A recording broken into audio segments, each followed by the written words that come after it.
used car values are going through the roof. And initially it was later model, lower mileage, modern type vehicles. But current auction prices and even dealer offerings are paying big money even for old cars with high mileage. Here's an industry publication, Auto Remarketing, for the used car dealership industry. And they're reporting that dealers are willing to pay even for high mileage units. We see new car dealers, franchise new car dealers, putting cars in their inventory that are 10, 15 years old with several 100,000 miles on them. You'll see pop up on your screen here a Ford truck with over 300,000 miles offered at a new car dealership. Many years ago, this would be unheard of.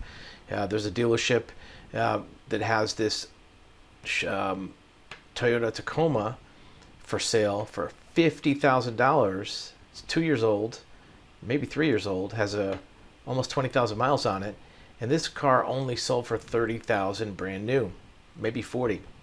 So it's selling for more than it was new.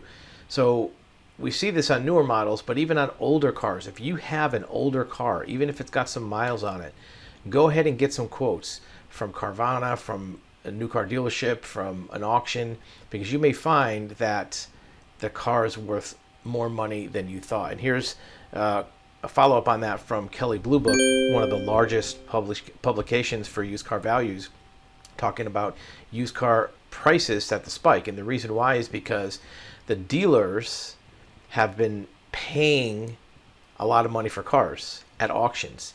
These cars are going to start to hit the dealers' lots over the next few weeks, because for most of these cars it takes a couple weeks to get it shipped from an auction, reconditioned, put on the dealer's lot.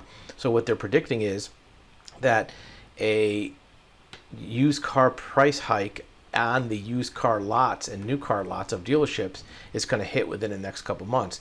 They're saying Cox Automotive, which is one of the largest automotive groups, 26% increase in price values. That's going up in value, not going down in value. Used car total vehicles are up 117%, meaning that used cars sold almost double or more than double what they did the prior year. A lot of times it's because there's more people in the marketplace, but also because new cars are in short supply. We'll do another video next day or two about how the chip shortage is keeping new car vehicles from hitting the marketplace. There's parking lots filled with hundreds of thousands of vehicles that just need one chip to make it complete to go on the dealer's lot. And this is making new cars less available, which means people have to switch to used cars to get something that they want. So if you have a used car or a car that you may want to trade in or sell, now's the time to do it. And make sure you have your paperwork, make sure you have a title, make sure you have your registration, and shop it around. Put it on Craigslist, put it on maybe Kelley Blue Book has a marketplace, Auto Trader has a marketplace. See what you can get for it. Maybe check Carvana or CarMax to see what your value could be, and who knows, you might be really surprised at how much more you could get for your car than you originally thought.